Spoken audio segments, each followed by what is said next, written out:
اللہ کے نام سے شروع کرتا ہوں جو بڑا مہربان نہایت رحم والا ہے۔ اللہ پاک سے دعا ہے کہ اللہ پاک آپ کی تمام جائز خواہشات کو پورا فرمائے، آمین۔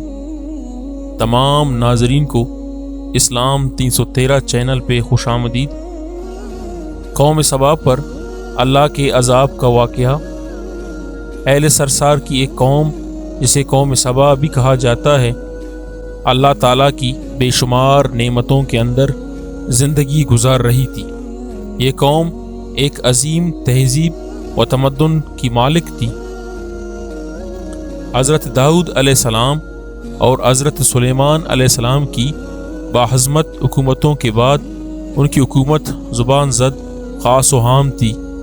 کہا جاتا ہے کہ یہ لوگ گندم کے مغز سے آٹا پیس کر روٹیاں پکاتے تھے، لیکن اس کے برعکس وہ اس قدر اسراف کرنے والے اور ناشکرے تھے کہ انہی روٹیوں کے ساتھ بچوں کا پاخانہ صاف کرتے تھے۔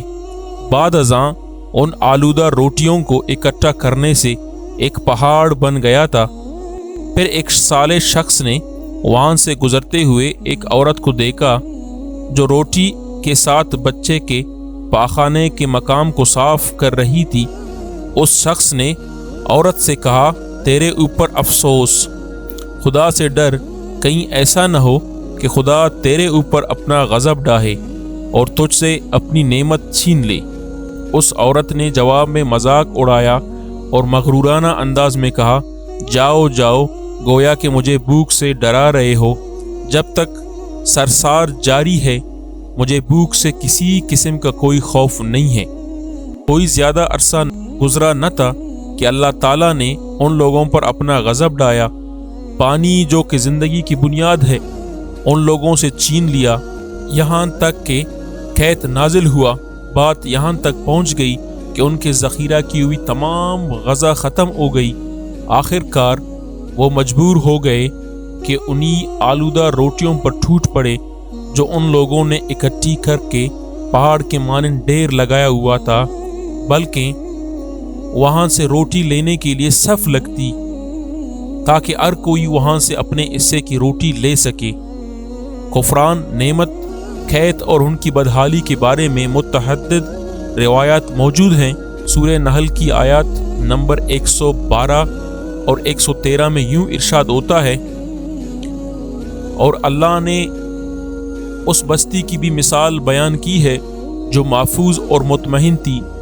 اس کا رزق ہر طرف سے باقاعدہ آ رہا تھا، لیکن اس بستی کے رہنے والوں نے اللہ کی نعمتوں کا انکار کیا تو خدا نے انہیں بھوک اور پیاس کا مزہ چکھایا، صرف ان اعمال کے بنا پر جو وہ انجام دے رہے تھے۔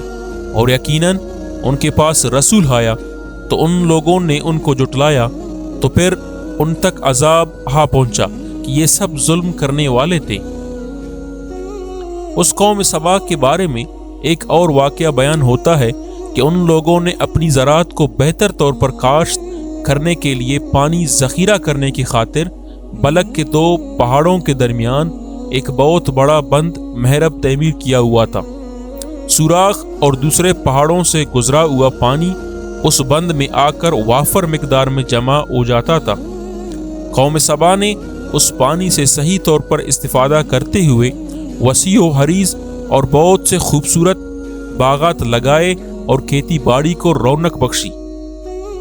ان باغات کے درختوں کی شاخیں اس قدر پلوں سے لدی ہوتی تھیں کہ کہتے ہیں کہ اگر کوئی شخص سر پر ٹھوکری رکھ کر ان کے نیچے سے گزرتا تو پل خود بخود ٹھوکری میں گرنا شروع ہو جاتے اور قلیل مدت میں ٹھوکری تازہ پلوں سے بھر جاتی۔ لیکن نعمتوں کی کثرت نے انہیں شکر کرنے کے بجائے سرمست اور غافل کر دیا تھا، یہاں تک کہ ان کے درمیان بہت بڑا طبقاتی نظام وجود میں آ چکا تھا۔